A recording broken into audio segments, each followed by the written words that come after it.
Welcome to Transforming with Drew, where we talk about everything on the TQIA spectrum. Hi, everybody. I'm very pleased to introduce our guest, Chaplain KellyAnn, to Transforming with Drew, where we talk about everything TQIA now. Hi, KellyAnn. How are you doing today? I'm great. How are you doing? I am doing pretty well. I'm excited that you're here. Would you like to introduce yourself to the audience so we can get to a little bit more about you, where you're from, and what you do? Yeah. So my name is KellyAnn Bowman, and I'm a senior ordained chaplain, and I'm also an ordained minister. I'm originally from Akron, Ohio, a little teeny town that nobody goes to unless you have to. And then I've lived all over the place. I spent most of my growing up years in Washington State. And then recently, last September, moved to Georgia. And then 3 weeks ago, moved to the Smoky Mountains of North Carolina. Ooh. So that I know it's gorgeous. I have a view of the Smoky Mountains and sunrises, Oh my and God. it's lovely. Yeah, I love it. For anybody who doesn't know, then that part of North Carolina is really nice. Oh yeah, I live in a really small town. There's like 10,000 people in it, and I love it. I just love it. Yeah. So as we know, you are ordained and believer of Mhm. faith, and you support the LGBTQIA. Will you tell me more about that and what led you to become an ordained minister as well as maintaining who you are? Yeah.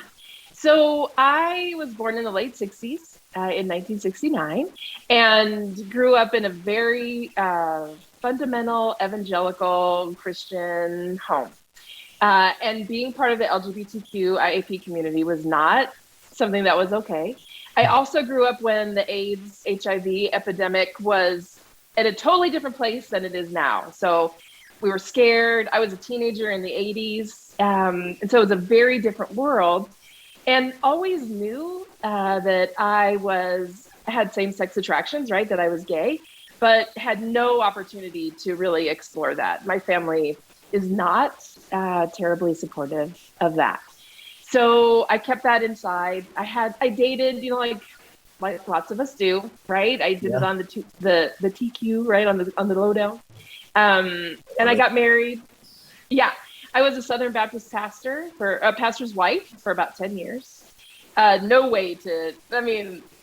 no way to explore that. And then maybe about 5 years ago, I finally was like, you're almost 50 and this is not your truth. Your truth is not that you are a straight woman. And so what does that look like with your faith?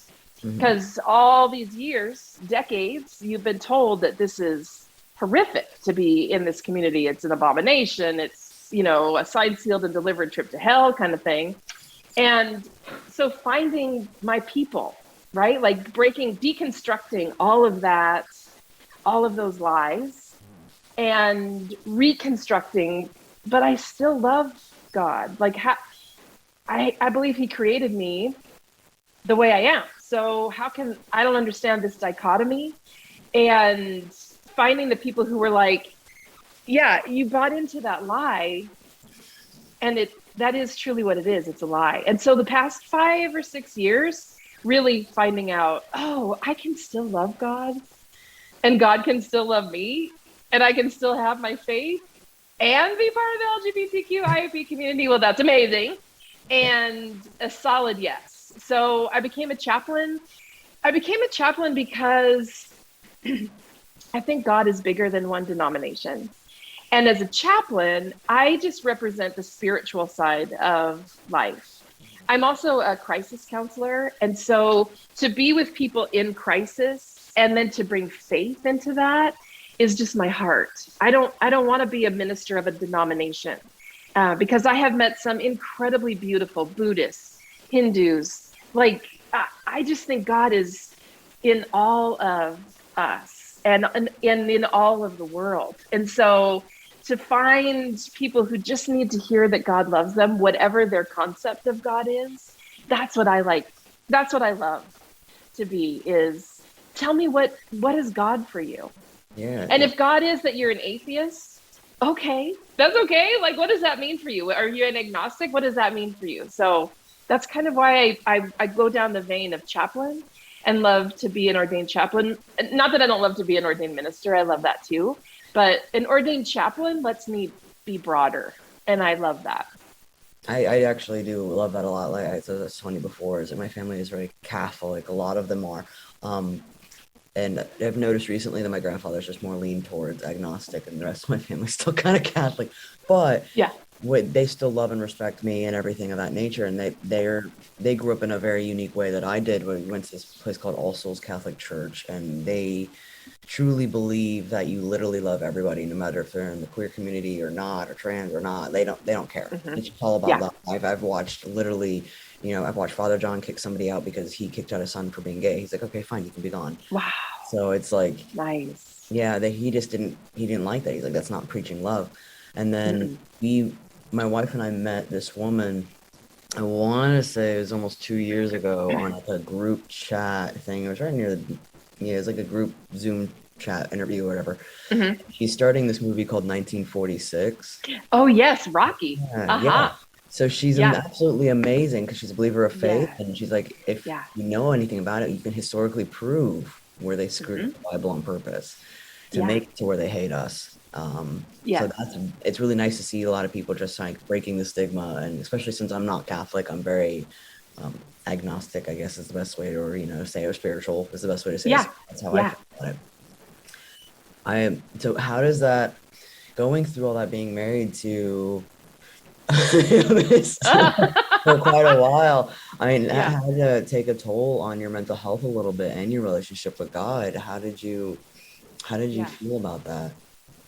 It was one of those things that many of us in the LGBTQ IAP community do, where you take that compartment of yourself and you just smash it down. Like Mhm.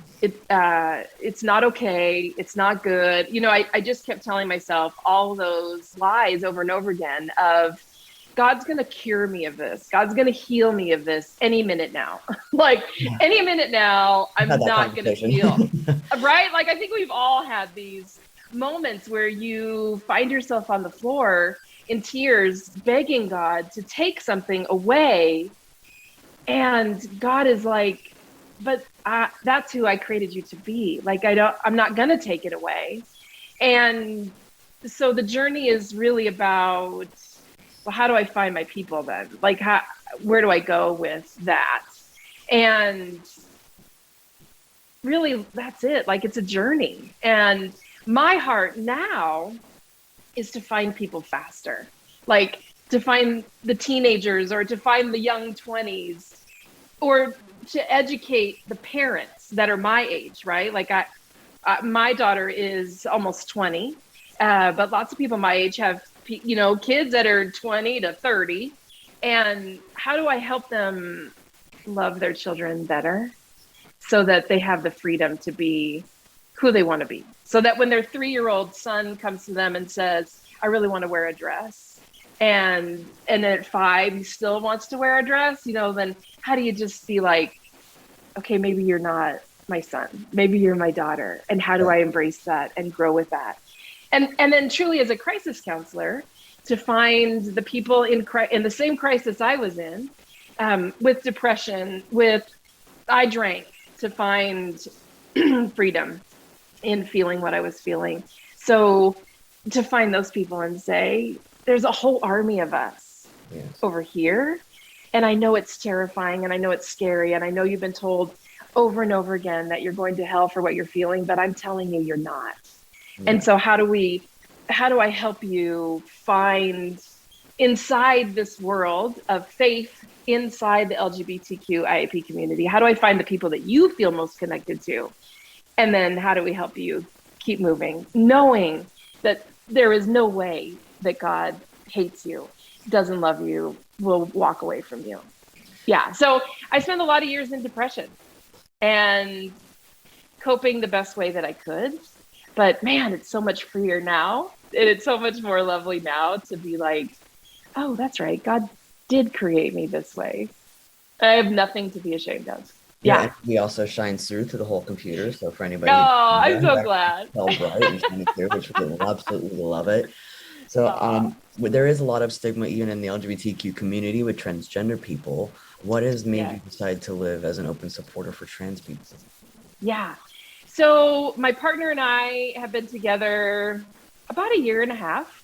And about halfway in, came to me and said, I'm transgender. And I'm like, yeah, of course you are. Like, of course you are. I know that about you already. And, dealing with that fear, right? Like, from his standpoint, I could have easily said, well, I'm a solid lesbian. I don't want to have anything to do with that, because people do that. Yes. And I'm not blaming that. It's, everybody has their own journey, but the pain of that, of trying to live your authentic truth and have somebody say, I don't want anything to do with that. And so in that process of him always telling me, but you didn't fall in love with a man, you fell in love with a woman. So how are you going to stay? And I'm like, I fell in love with your soul. Like, I fell in love with how you move through this world, how you love me, how you love the people around you. That's what I fell in love with.